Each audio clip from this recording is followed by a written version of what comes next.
Hello guys, today I'm going to be ranking the best player from all 31 NHL teams. Check around because you might not, or you might miss your favorite team. I'm going to be going from alphabetical order of the teams, so just stay with me. Now, of course, this is just my opinion. You could have your opinions down in the comment section. It doesn't really matter because my opinions are probably wrong, yours probably better. The world may never know, but this is just my opinion. It doesn't really matter in the whole scheme of things. Just cool down for this video, alright? I'll start with the Anaheim Ducks, which is an argument to be had that Rickard Rakell is better, Corey Perry is better. There's lots of players on that team that you can make the argument for, but it has to be Ryan Getzlaf. Even though he has been injured the past month or so, he hasn't really gotten to play. He has a track record, he has the great defensive ability, the physical ability, he basically has everything. A lot of good qualities there, being able to fight in front of the net, be able to get deflections. He's really good at deflections.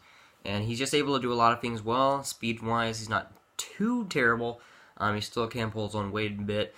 But he's the best player on the Ducks. He leads by that leadership. He definitely deserves to be the captain. And I think he's the best player on the team. Now, Coyotes, the rest of the team is trash. But Clayton Keller, hey, you're pretty good. We'll pick you. Got some great options on the Bruins side of things with Bergeron, Marchand, Pastrnak, Rask. There's some great options there. But if I had to choose, it would be Bergeron. Of course, with the great defensive ability, the best in the league.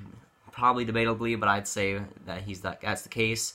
He's still got great offensive potential. Not potential, but he is already there, and he's pretty decent offensively as well. He can definitely pull his own way as a first-line center, and he's able to be physical when he needs to. Of course, he's a Boston Bruin, and you got to depend on that as well. He's just a great all-around player, especially on the defensive side, and he can pull his weight offensively. People forget that. He's still really good in front of the net, and really good to create chances still. Now on the Sabres, who are pretty lacking in depth, and pretty lacking in great players, you got Ristolainen, you got Eichel, you got O'Reilly, you got Leonard, but there's only really one choice, and I'd say that's Eichel. Ristolainen is a little bit behind him because he's the great defenseman there, great solid defenseman there. But I think it would be Eichel just because he has the most potential, and he already has filled some of that potential. He just hasn't truly gotten going this season. And I think that will come in a few weeks.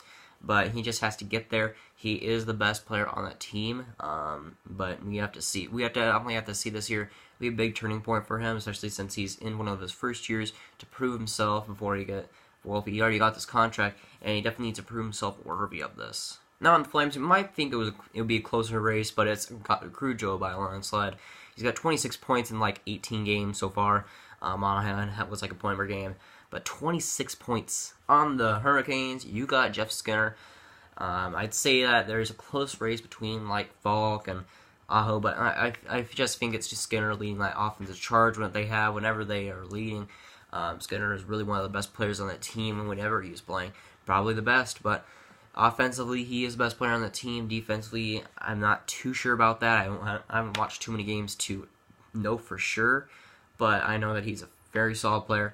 And he is able to do a lot of things on the ice, and he is the best player on the Hurricane squad, in my opinion, of course. The Blackhawks, they got some firepower, but it has to be Patrick Kane. Taves just isn't what he was offensively, and Corey Crawford was really good at the start of the season, but now he's kind of dipped back to earth. We'll see what he does there, but it has to be Patrick Kane. On the Avalanche, you got guys like Barrie, McKinnon, Rantanen, Landeskog. But there's lots of choices there, but it has to be McKinnon, even though Barrie isn't far behind him in points-wise, which is surprising. Barrie has been fantastic for the Avalanche. But it has to be McKinnon. He's been very solid all around. They haven't gotten to they haven't been able to play that many games compared to some other teams, but they're playing really well for what they were expected to do. And McKinnon is definitely leading the charge there into blowing the expectations there.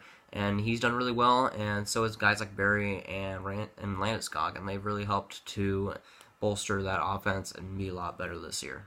On the Blue Jackets, it's got to be obvious. It's Sergei Bobrovsky. Whenever Bobrovsky isn't playing well, the Blue Jackets just don't. On the Stars, my favorite team, you got Jamie Benn, you got Radulov, you got Sagan, you got Klingberg, but I'd say it has to be Benn. Sagan right behind him, I'd say. They're both fantastic players. You can definitely go either one, but I'd say Benn is definitely the hotter hand right now.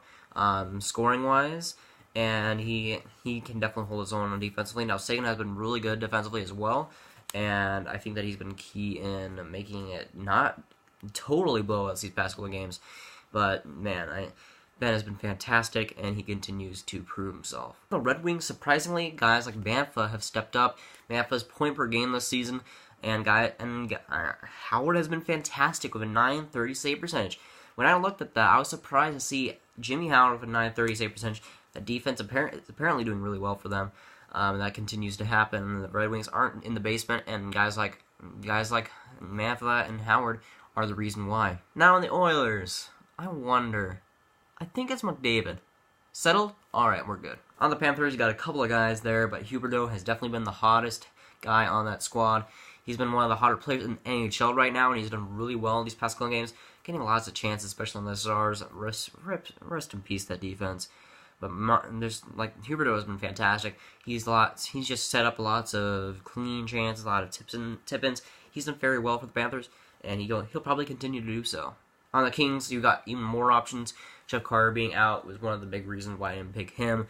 But it would either be Anze Kopitar or Jonathan Quick. I think that Anze Kopitar is probably the guy I'll be leaning towards, but Quick has a .930 save percentage. He's definitely channeled his inner 2011 Quick and been fantastic this season.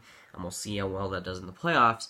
But Kopitar's done really well so far, scoring-wise, exactly the opposite of last year. And I like seeing him score as well. He's a fun player, and that's just good for him. On the Wild, almost the same as the Blue Jackets.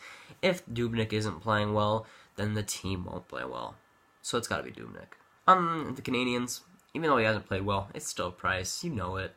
On the Predators, I'm leaning towards Philip Forsberg. He's been point per game. And Rene has been pretty good. He's been really good. He's too good right now. Even though I'd say Rene has been too good right now, Forsberg has been really good as well, point per game, so I'm going to lead towards Philip Forsberg. On the Devils, you got basically a couple of choices here, but I'm going to go Corey Schneider. He's been fantastic this season, definitely leading the Devils to a few wins here. Hull has been more than point per game as well, so that's definitely helping them.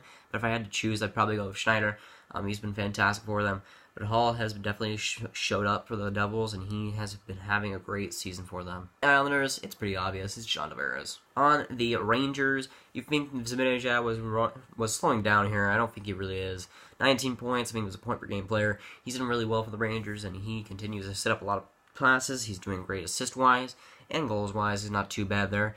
And Zibanejad has definitely stepped up for the Rangers and really been a key for this win streak. Even though they lost against Chicago last night, that 16-win streak was basically because of Zibanejad. On the Senators, you got guys above point per game like Stone. But come on, it's still Larry Carlson. Even though he hasn't been the best defensively this season, he's starting to get a little bit better, and he'll continue to probably get better. And I think that Carlson will kind of continue this streak of kind of being okay at the start of the season defensively, and then start to get really, really good at the end. And that's what I think will happen. Carlson is just edging slightly better and slightly better defensively until he just gets great towards the playoffs, and that's definitely what the Ottawa Senators need. Myers, it's Voracek or Giroux, but if I had to choose somebody, it would be Giroux just because of his defensive capabilities. Voracek, not so much. If I had to choose, it would be Giroux, but Voracek is 1 point above him, but it would be Giroux. The Penguins, I wonder, it's Crosby. On the Sharks, you could definitely favor Logan Couture on there. He has 15 points. I think he has 10 goals or something ridiculous like that. But I'd say one of the reasons that the Sharks have been decent so far is because of Martin Jones. He's been fantastic.